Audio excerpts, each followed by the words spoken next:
ओम शांति। श्रीमद् भगवत गीता रहस्य। लेखक ब्रह्मा कुमार सुधांशु शेखर मिश्र। षष्ठ अध्याय अभ्यास बा ध्यान योग।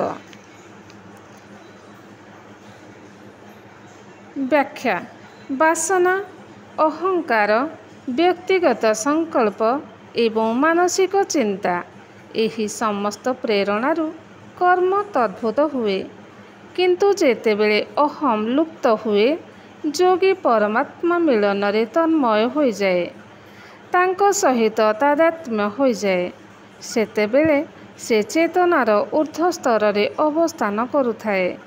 यही अवस्थारे ज्ञान, संकल्प और कर्म स्वतः स्फूर्त भावे उच्चारित हुए एवं मानसिक इच्छा शक्ति अपेक्षा महतर एक शक्ति ସେହି ଯୋଗର सकल कर्म संपादन କରିଦିଏ एवं कर्म फल प्रदान करे।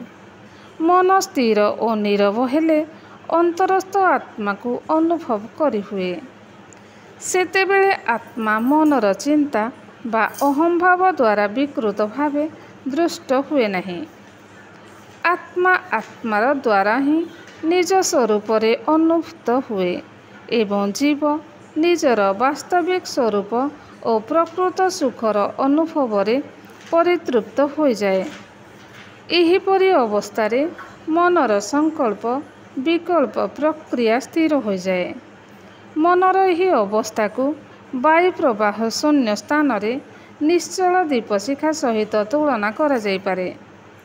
ध्यान योगर साधना द्वारा योगी तार मन को एहीपरि निश्चल स्तर को पहुँचाई पारिले निर्वाणर परम शांति लाभ करिपारे। योगी सर्वदा निरतिशय आभ्यंतरीण सुख लाभ करती। ताहा मन और इंद्रियर विक्षोभपूर्ण सुख नुहे। से सर्वदा आभ्यंतरीण शांति और प्रसन्नता अनुभव करुथांती। सेही अवस्थारे से मनर समस्त प्रकार चंचलतारू मुक्त हुअन्ति। सेतेबेले तांकर आत्मिक स्थितिरू स्फलित हेबार कौनसी संभावना न थाए। बाह्य जगतरू आमर समस्त मानसिक दुखर उद्गम हुए, किंतु मनरे बाह्य वस्तुर स्पर्श जेउ सब प्रतिक्रिया सृष्टि करे, योगी से सबुरु मुक्त रुहे। जेउ सुख लाभ करती ताहा स्वप्रतिष्ठित और आभ्यंतरीण। ताहा कौनसी बाह्य दुर्घटना बा दुखरे क्षुण्ण हुए नहीं। एहार तुलना रे समस्त भौतिक ऐश्वर्य और सुख अति तुच्छ मने हुए। बाह्य वस्तुर संस्पर्श द्वारा मनरे सृष्टि हेउथिबा प्रतिक्रिया, आवेग और चिंता गुड़ी को शांत करने को पड़िबो।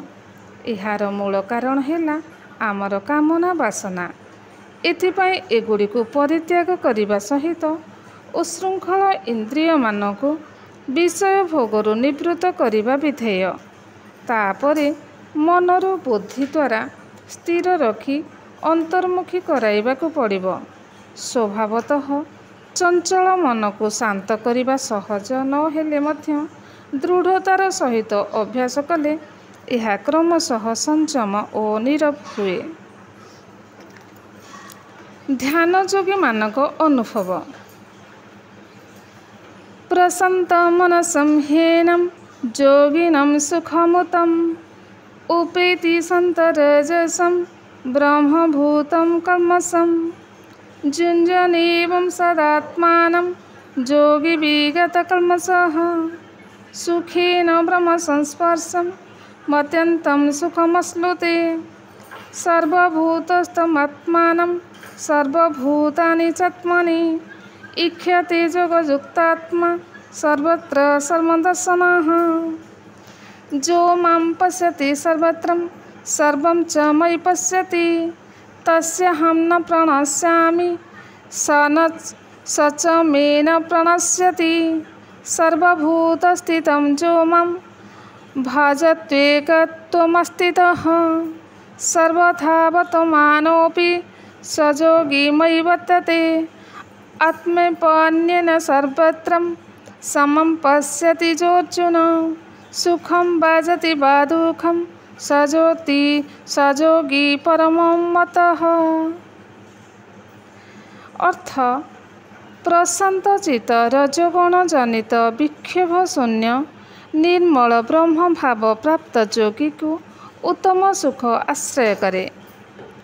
एही प्रकारे काम क्रोधादिरु मुक्त होई योगी स्वयं को सर्वदा योगयुक्त रखी अन्यायसरे निरतिशय सुखरूप ब्रह्मर स्पर्श उपभोग करे। योगयुक्त आत्मा आत्मा को सर्वभूतरे अवस्थित एवं सर्वभूत को आत्मारे अवस्थित होइथिबा दर्शन करे।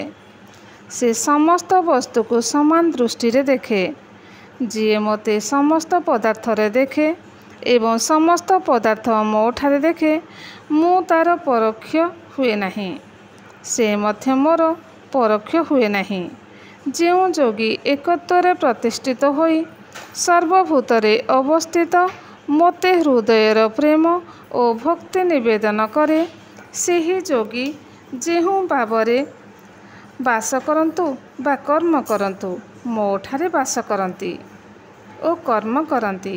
ହେ ଅର୍ଜୁନ, ଯେଉଁ ବ୍ୟକ୍ତି ନିଜ ପରି ସମସ୍ତଙ୍କୁ ସମାନ ଦେଖି ତାହା ସୁଖ ହେଉ ବା ଦୁଃଖ ହେଉ ସେହି ଯୋଗୀ ସର୍ବାପେକ୍ଷା ଶ୍ରେଷ୍ଠ। କ୍ରମଶଃ ଓମ୍ ଶାନ୍ତି।